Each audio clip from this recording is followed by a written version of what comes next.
This is India.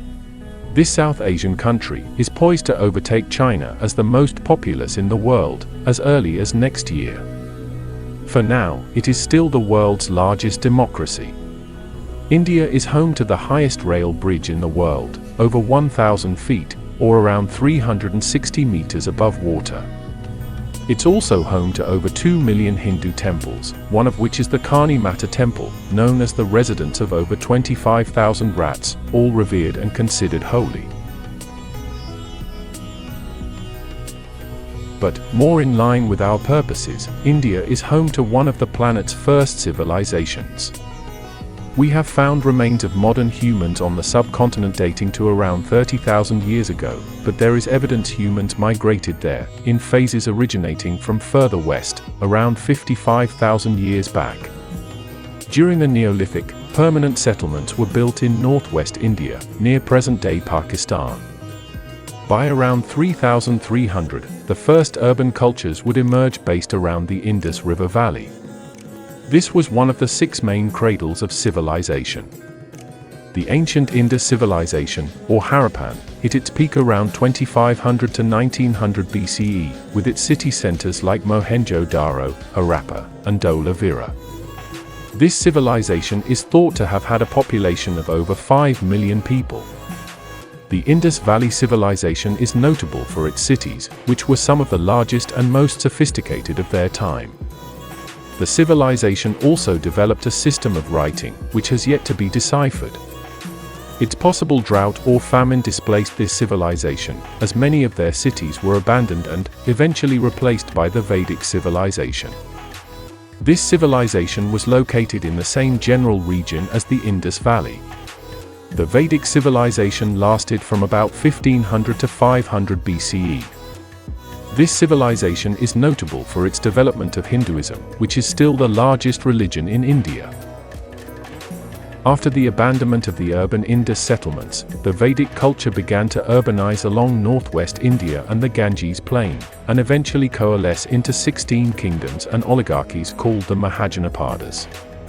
Unlike the Indus Valley civilization, which was fairly egalitarian, there was more hierarchy and income inequality in these new kingdoms. 2 newer religious movements emerged from this. Jainism, based on the teachings of Mahavira, and Buddhism, based on the teachings of Gautama Buddha. By the late 300s BCE, one of these 16 kingdoms, Magadha, annexed most of the region, and founded the Mauryan Empire. On paper, they controlled almost the entire subcontinent, minus the very south. One of their kings, Ashoka, was responsible for the spread of Buddhism all across the empire. During the Mauryan rule to the north, South India would be ruled by the 3 crowned rulers, or 3 Tamil kings. They traded extensively with neighbors to the southeast, and as far as Rome. By the early 300s, the Guptas forged an empire in northern India along the Indo-Gangetic plain. They brought in a golden age for India, reforming and renewing Hinduism, leading a growth of culture visible in their architecture and art. It was a period of literature, and progression of science, astronomy, and mathematics. India would be the world's largest economy for almost 2,000 years. The Gupta Empire would dissolve by the mid-500s during a barbarian invasion, ending India's classical age. Early medieval India would be split up into numerous rival areas and dynasties. 3 of the largest would be engaged in the tripartite struggle, a war for northern India. By the 900s, the Pratiharas took full control of the city of Kannauj. In the south, the Cholas gained prominence, exerting influence on Sri Lanka and other islands in Southeast Asia. Merchants traveled from India all over the Indian Ocean. Around the year 1000, during India's late medieval period, Muslim nomadic clans from Central Asia began raiding the north. They took over the northern region by 1206, establishing the Delhi Sultanate. After raids to the south, they also gained control of most of the subcontinent. But they allowed most of the local population to keep their own traditions. During the Mongol invasions, the Delhi Sultanate fought off the Mongols, but failed to keep the south, as the native Indian Vijayanagara Empire was formed by 1336. Modern warfare fell upon the Delhi Sultanate during the modern period. By 1526, they were subdued by other Central Asian raiders, this time using gunpowder. These new Muslim rulers then established the Mughal Empire. To quell rebellion, they allowed some natives to join the administrative class. The Mughals were inspired by the neighboring Persian culture, resulting in Persianized architecture and giving the emperor a divine status. Because of the period's relative stability, art flourished once again, and the economy expanded. Different native groups would form, though, and attempt to take back India from the Muslim invaders. In the Punjab, the Sikh Empire formed, under Ranjit Singh. His army and administration incorporated Hindus, Sikhs, Muslims, and Europeans, and was instrumental in fending off invasions from Afghanistan. The Mughals lost most of their power and territory, though, from the Maratha. By the 1700s, trading posts from Europe had been established along the coast. The most prominent was the East India Company, from Britain. Teaming up with a few self-interested locals, the company began military and administrative operations, and eventually, by the mid-1700s, achieved company rule over India. It then continued to subdue other Indian regions for decades. India was no longer able to sell its raw materials to other nations directly, they were only allowed to supply the British. This forced natives to focus on other pursuits, like education and cultural achievements.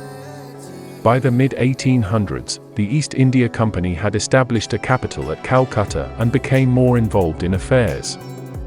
They brought over British advancements, like the railway system and telegraph, but it came at a cost. Land taxes were predatory, and British social reform was seen as intrusive to Indian culture. This prompted the Indian Rebellion in 1857. While it was suppressed by 1858, it caused the British to abolish company rule and take control of India directly, as the British Raj. In 1885, the Indian National Council was founded as a result of nationalist movements all over India, and would continue to grow over the next century. During World War I, India was called to fight as a British colony. To stop any insurgencies during this time, the British implemented harsh laws, which were extended even after the war, like the Rowlatt Act, which allowed for indefinite incarcerations and imprisonment without a trial. While nationalism was still on the rise, some worked within the boundaries of the law. Gandhi was known for his non-violent opposition. The 1940s were hard for all of India, as they were forced into World War II. But by 1947, under the Indian National Congress, they achieved independence, resulting in a violent partition of the country, creating two new dominions, the Hindu-majority India and Muslim-majority Pakistan. When the East India Company was founded in 1600, Britain was producing just 1.8% of the world's GDP, while India was at 23%. By the time the British left in the 1940s, the colonizers increased their GDP almost tenfold, while India was reduced to a third-world country. By 1950, India was a federal republic. Though losing its status as the world's largest economy, India entered another economic boom during the 90s, and is one of the fastest-growing economies today. India still has foreign problems with neighboring China and Pakistan, and internally, their rural areas are often living in poverty, and with outbursts of violence resulting from the caste system. As the country continues to innovate, though, more and more are moving into an urban middle class and higher standards of living. Almost everyone outside India has enjoyed a Bollywood movie, and their cuisine, Hinduism and Buddhism, are adopted and enjoyed by many in the West. So what's your favorite period of Indian history? Let us know in the comments below. Don't forget to subscribe and check out the homepage for the other ongoing series in our collection.